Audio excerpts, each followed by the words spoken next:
हमारे देश को कहा जाता है कि यह दुनिया का सबसे युवा देश है, लेकिन हमारे इस दुनिया के सबसे युवा देश में युवाओं के पास क्या बचा है? सच्चे युवाओं के पास फांसी के फंदे बचे हुए हैं।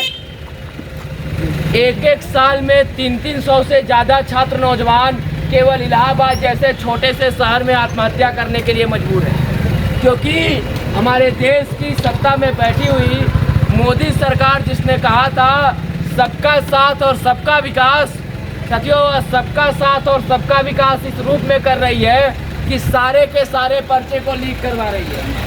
जिसके पास औकात है वो पर्चा खरीद करके अपने लिए नौकरी को सिक्योर कर सकता है, और जिसके पास पैसा नहीं है उनके लिए रोजगार का संकट दिन ब दिन लगातार गहराता जा रहा है। हम लोग दोस्तों यह कह रहे हैं कि ऐसा नहीं है कि बेरोजगारी हमारे देश में कोई दैवीय आपदा है, कोई दैवीय आपदा नहीं है। जितेंद्र सिंह सरकार के मंत्री हैं, उनके आंकड़ों के हिसाब से चला जाए तो देश भर में 60 लाख से ज़्यादा पद सरकारी विभागों में खाली पड़े हैं। शिक्षकों के 10 लाख पद खाली पड़े हैं, पुलिस विभाग में 4.5 लाख पद खाली पड़े हैं, परिवहन में 1.5 लाख पद खाली पड़े हैं। अगर इन तमाम पदों पे भर्ती किया जाए तो लाखों छात्रों को रोजगार दिया जा सकता है। यही नहीं साथियों, WHO का मानक है कि 1000 व्यक्ति पर 1 डॉक्टर होने चाहिए। इस दुनिया के सबसे बड़े लोकतांत्रिक देश की स्थिति यह है कि 11,082 लोगों पर 1 डॉक्टर है। अगर सबको बुनियादी स्वास्थ्य की सुविधा ही देनी हो तो कम से कम 14 लाख डॉक्टरों की भर्ती करनी पड़ेगी, और 14 लाख डॉक्टरों की जब भर्ती होगी तो बेसिक इंफ्रास्ट्रक्चर को भी पैदा करना पड़ेगा, बनाना पड़ेगा। साथ ही साथ साथियों सपोर्टिंग स्टाफ की भर्ती करनी पड़ेगी, और केवल स्वास्थ्य व्यवस्था को सुधारने के लिए करोड़ों नौकरियां पैदा हो सकती हैं। लेकिन दोस्तों यह सवाल आज हमारे देश में खड़ा ही नहीं हो रहा है। चुनाव में हिंदू मुसलमान अगड़ा पिछड़ा इन तमाम मुद्दों पर लोगों को बांटा जा रहा है, लड़ाया जा रहा है, और उसके बाद चुनाव जीतने के बाद हमारे देश की सरकारें, और उसमें भी अव्वलन यह फांसीवादी मोदी सरकार बुलेट ट्रेन की रफ्तार से तमाम सरकारी विभागों को बेच रही है। आप अपने इस PWD की हालत को देखिए, राज्य सेतु निगम की हालत को देखिए, क्या स्थिति है, क्या पर्याप्त लोग हैं?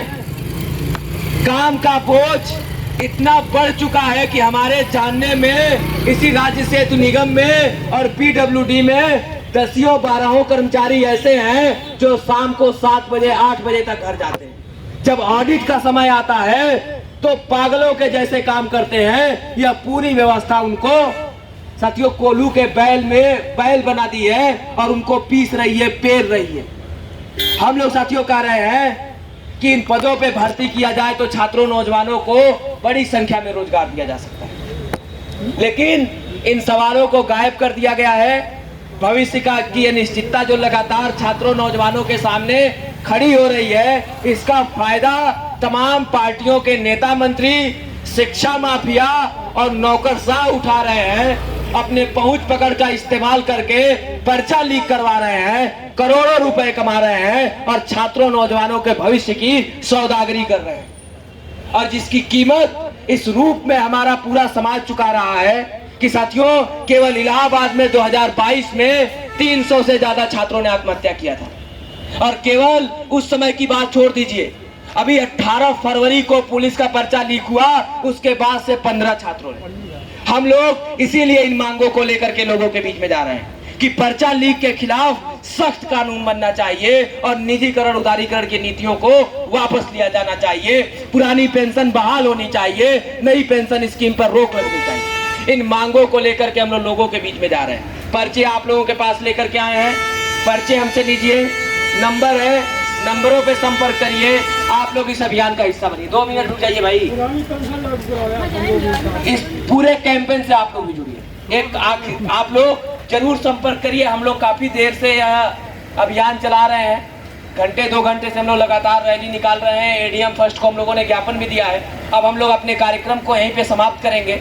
आप लोगों से अपील बस यही है कि हम लोग छात्र होकर के आपके हर आंदोलन में भागीदारी करते हैं, और आप लोग कर्मचारी जिन नीतियों से छात्र परेशान है, उसी नीतियों से आप लोग भी परेशान हैं। और आप लोग भी हमारे छात्रों का साथ दीजिए, हम लोगों के साथ खड़े होइए। यह आंदोलन आज रुकने वाला नहीं है, ये बढ़ता चलेगा। इनकलाब जिंदाबाद।